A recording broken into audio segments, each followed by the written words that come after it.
Zdravo svima, Miki Kiki 49 ovde. Samo hoću da vam najavim da je narednih nekoliko dana do 9. januara da ću da svaki dan objavljam videe.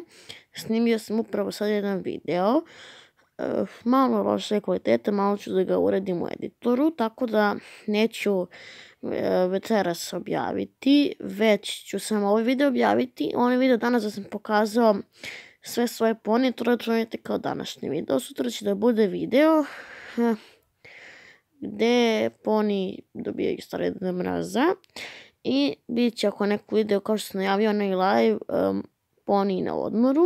To će da bude video koji će biti objavljen ne sutra nego preko sutra, nego ćemo tu u tom live samo predlagat ćete vaše ideje šta će biti u videu.